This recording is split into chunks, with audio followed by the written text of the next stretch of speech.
Media তো আমাকে মাইয়া লইয়া খেলা মেলা সামান্য 3800 টাকা বিল মাইরা গেছে। সে মানে টিকটক করে আজে বাজে লোকজন বাসায় ঢোকায়, আশেপাশের লোক অবজেকশন দিয়েছে দেখে স্যারে নোটিশ দিয়ে বার করে দিছে।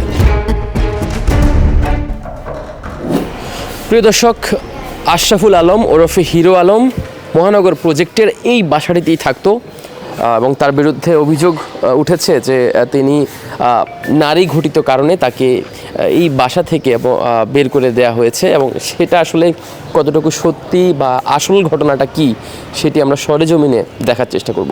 হিরো আলম এই বাসায় থাকতো, তার বিরুদ্ধে কি কি অভিযোগ ছিল?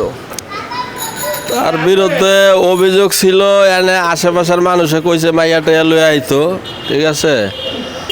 আর উনি তো ছিল প্রায় 2-2.5 বছর ছিল, তো আমরা বালা মনে করছিলাম, ঠিক আছে, বালা মনে করছি। কিন্তু ইদারিং 3-4 মাস হয় এই জায়গাতে চলে গেছে। কিন্তু আমার স্যারে খুব ভালো মানুষ, অন্যরে মোবাইলে বলছে যে বিদ্যুৎ বিলটা দিয়া দাও। হ্যাঁ আলম, তুমি আমার ছোট ভাই, কিন্তু উনি বিদ্যুৎ বিলটা আমার দেয় নাই। আমি ফোনের উপরে ফোন দেই, কিন্তু আমার ফোনটা ধরে না। সামান্য 3800 টাকা বিল মাইরা গেছে, আমার ফোন ধরে না। কিন্তু বাসা হয়েছে উলুন, আমার স্যারে ভদ্রতা দেয়া হয়েছে, লইলে স্যারে টাকা লইতে পারে। যে ওরা ছোট ভাই বিলে যে এটা বালা জানতো, কিন্তু ওই বালা জানার ভিতরে ওই ছিল না। আসলে ওই একটা মানুষ খারাপ, বাসা ভাড়া ভাঙ্গা দিছে। কইছে কি যে ভাইয়া ঠিক আছে, আমি কারেন্ট বিলটা 1 মাস পরে আমি দিতেছি। কিন্তু কারেন্ট বিলটা 1 মাস পরে গিয়া কিন্তু কইছে আমি অনেক অফিস বদলাইছি, কিন্তু ওখানে আমার একটু সমস্যা, আমি পরের মাসে দিতেছি। পরের মাসে আমি গেছি, পরের মাসে কইছে যে আমি ব্যাংকের থেকে টাকা উঠাই দিতেছি। কিন্তু এই যে ফোনের উপরে ফোন দেই গেলে বাসা তালা মারা পাই। নিচে আমি 1-1.5 ঘন্টা দাঁড়ায় থাকি, কিন্তু বাসা তালা মারা থাকে উলুনে। আমি এটা বিরক্ত হয়ে আমি আয়া পড়ি। লোকজন ওই বলছে যে উনি মাইয়া লই আয়ে যায়, ঠিক আছে। এনে আমি এরকম কিছু মানা করি নাই, কারণ ওই বলছে যে এটা মিডিয়া, মানুষ আইতেই পারে, মাইয়া মানুষ আইতেই পারে, মিডিয়ার দোহাই দেওয়া গেছে। কিন্তু যে মিডিয়া তো আমাকে মাইয়া লইয়া খেলা মেলা, মিডিয়া মাইয়া টাইয়া তো আইবই। কিন্তু এরপরে আর কিছু কই নাই। স্যার আমি বলছি যে স্যার মাইয়াটা লই আয়ে।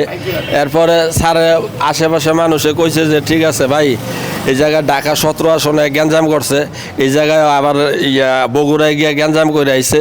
কিন্তু আপনি এরপরে এই জায়গায় রাখেন, বিএনপির বিরুদ্ধে অভিযোগ করে। হ্যাঁ, এই জায়গায় আপনার বাড়িতে একটা আপনি এই জায়গার সম্মানী লোক, আপনার সম্মান আছে, কিন্তু কে ভাই আপনি খেদাই দেন। আশেপাশের লোক অবজেকশন দিয়েছে দেখে স্যারে নোটিশ দিয়ে বার করে দিছে। ব্যাংকিং এর যে কোনো প্রয়োজনে কল করুন আল আরাফা ইসলামী ব্যাংকের 16434 নম্বরে। হিরো আলমকে আর কি বলবো, হিরো আলমের কথা এলাকাবাসী তো অনেক কথাই অনেক অভিযোগই দেয়। উনি তো এখানে আমার বড় ভাইয়ের বাড়িতে, বড় ভাই এখানে থাকে না, ডিএইচএস থাকে, কাকুলি ডিএইচএস।